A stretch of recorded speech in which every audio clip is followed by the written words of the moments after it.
So the first Iron Man, I mean, John and I and the writers, or John and I, we were just would write. You write a line, I'll write a line, and then we were literally watching the puppies be born as we did it. Frustrating for people who, not Gwyneth, because she can look at a piece of paper and then go, okay, I get it, and she's got it all memorized. She's amazing.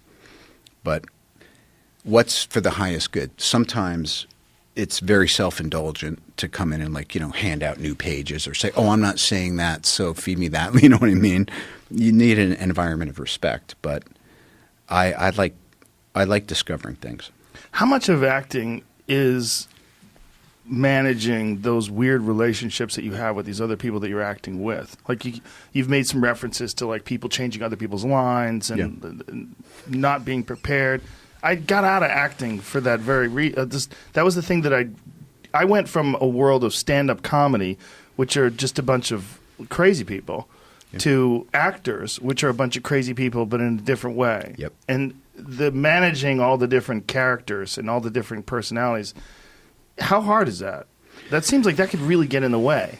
Well, yeah, sure it can, and it's like a thumbprint. Every time you're on a new project, it's a completely different fingerprint. You never know what you're going to get. And sometimes projects seem blessed, and sometimes you could say they're cursed. But again, my Susan Downey, Esquire, was talking about this yesterday. She goes, it's the only thing you can't overcome as a creative producer on a big movie or anything is, in principle, no matter what happens, you can fix it. Oh, we lost the light. Oh, the thunder, the weather came in. Okay, he got sick. Oh, she's pregnant. Okay, great. Let's change the costume.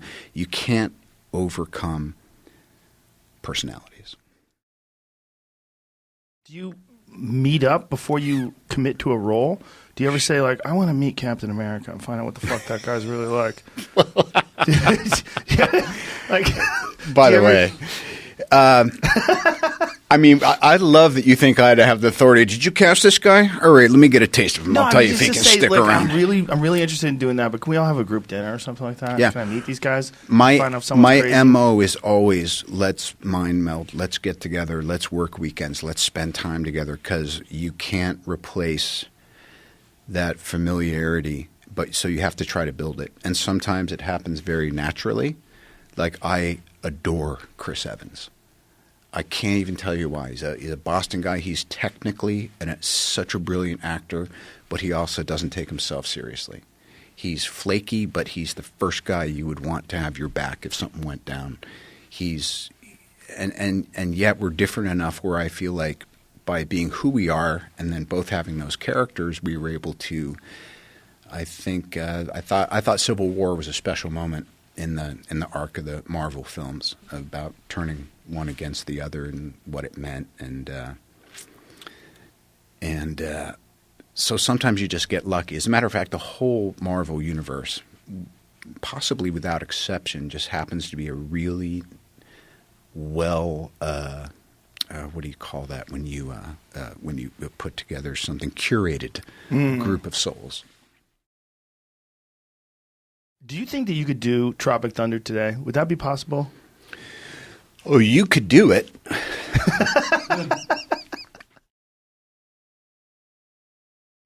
It was impossible to not have it be an offensive nightmare of a movie.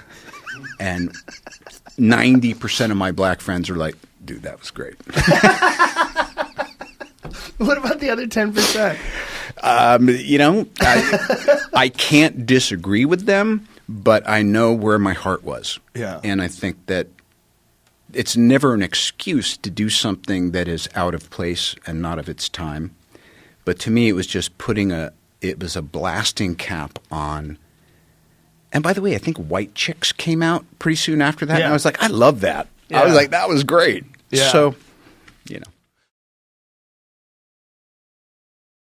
Unless things change, it seems like no one can really. I don't think you could do blackface anymore. I mean, we almost lost the Prime Minister of Canada because he did brownface.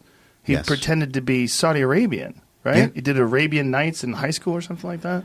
It's an interesting and necessary meditation on where is the pendulum, why is the pendulum right, Yeah. Where's the pendulum maybe cutting a little into what could be perceived as heart in the right place, openness of its time. But again, I mean, you know, there's a morality clause here on this planet, and it's a big price to pay. And I think having a moral psychology is job one. So sometimes you just got to go, yeah, you know, I effed up. Again, not in my defense, but Tropic Thunder was about how wrong that is. Yes.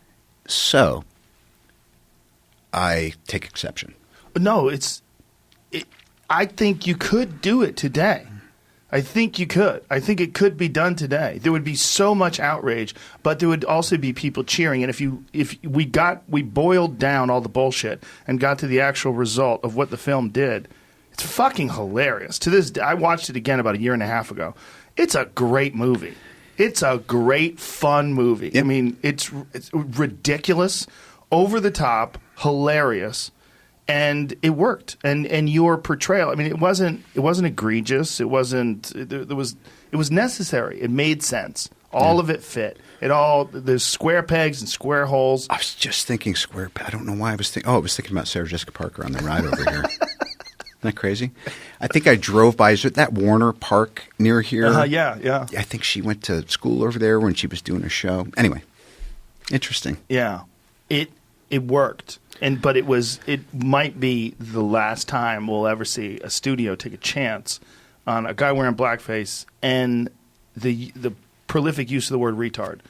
Those are two things. And by the way, that's Ben. The funny thing too was all the heat got deflected to Ben and Simple Jack. Yeah, that's what people were pissed off about, and I go, "Woo, great." That thing that you're wearing around your neck? Yes. Being as you are obviously known as being Iron Man, are you concerned with wearing a large thing in the exact same spot? No. Did you ever think of that? Life is funny because I was doing this before I ever got fitted for the RT, so it was more of art imitating oddball stuff I was doing anyway. Oh, really? Yeah. Oh. Well, Yeah. but Iron Man, obviously, that's even more interesting because maybe you were born to be Iron Man because Iron Man obviously had that from the comic books. Loosely prearranged destiny. And what's incredible is how far afield you can go from it and still find your way back. Yeah. Well, there's been the whole superhero genre thing is so interesting to me because there's so many reboots. And there's so many, like, how many fucking Spider-Mans have there been? How many Hulks have there been? Yep. There's only one Iron Man, though. You got that. Thus far. What year is it? Get the fuck out of here. You're Iron Man, man. It's just like there's certain dudes just own a role. And if anybody else tried to be Iron Man, we'd be like, nah. Well, interestingly enough, East Coaster, a dad of some renown, very different. My dad was a kind of a underground filmmaker, auteur maverick. I grew up definitely being Bob Downey Sr.'s kid. Spent time on Long Island, which is, I think, where Tony was raised. Yeah. But when Stan Lee was really thinking that through, it was the Vietnam era, and he was thinking about the military-industrial complex. He was thinking about, how about if I can throw a little bit of, not politics in here, but karma. And he gets shrapnel by the own thing, and it becomes, So, and then, of course, there was the whole demon in the bottle. I think he was the first superhero who ever, had that, almost hang up his jersey because he was hammered. Yeah. So, I mean, yeah, there was obviously, but again, once something goes your way, you can draw all the parallels you want, and you can call it destiny. But it was something that I definitely felt drawn to, and I definitely fought for. And looking back on it, I go, why was I fighting for that? Because it turned out to be a pretty special thing.